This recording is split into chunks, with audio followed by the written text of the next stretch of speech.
सरयू नदी के किनारे अयोध्या नाम का एक सुंदर राज्य था। अयोध्या के राजा थे राजा दशरथ। उनकी 3 रानियां और 4 पुत्र थे, राम, लक्ष्मण, भरत और शत्रुघ्न। जब राजा दशरथ ने राम को राजा बनाने की घोषणा की, तब सभी लोग बहुत खुश हुए, लेकिन रानी कैकेयी खुश नहीं थी। महाराज, क्या आपको याद है, आपने मुझे 2 वचन दिए थे। आज उन वचनों को पूरा करने का समय आ गया है। मेरा पुत्र भरत राजा बने और राम 14 वर्ष के वनवास को जाए। राजा दशरथ की आज्ञा पाकर राम और लक्ष्मण सीता के साथ 14 वर्ष के वनवास के लिए चले गए। पंचवटी में सीता माता ने एक सुनहरे रंग के मृग को देखा। रंग सुनहरा मृग अति सुंदर, सीता मन को भाए। कोई जाए इस मृग को अति शीघ्र ले आए। सीता माता की इस बात को सुनकर श्री राम मृग की खोज में जंगल की ओर निकल गए। बहुत देर हो गई, प्रभु राम अभी तक लौटे नहीं। लक्ष्मण, लक्ष्मण, हे सीते, हे सीते।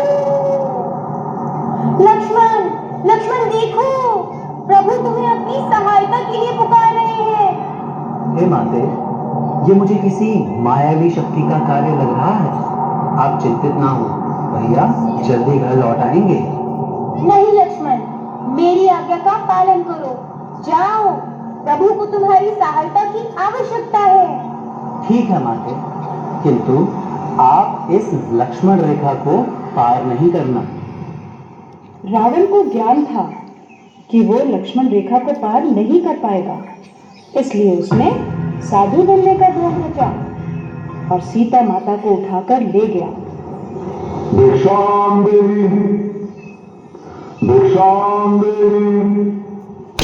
हे मुनिवर, भिक्षा स्वीकार कीजिए।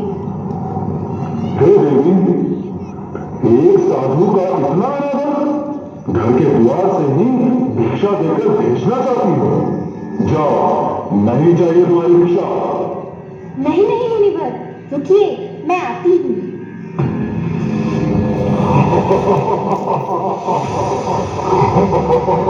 बचाओ, बचाओ, बचाओ, भैया लक्ष्मण, प्रभु राम, बचाओ, बचाओ, हे नाथ, बचाओ।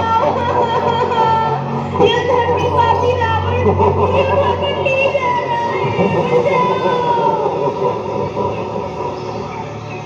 राम और लक्ष्मण सीता माता को कुटिया में ना पाकर बहुत चिंतित हुए और उनकी खोज में निकल गए। श्री राम, लक्ष्मण और हनुमान ने लंका पर चढ़ाई कर दी और राम और रावण का युद्ध हुआ, जिसमें श्री राम विजयी हुए।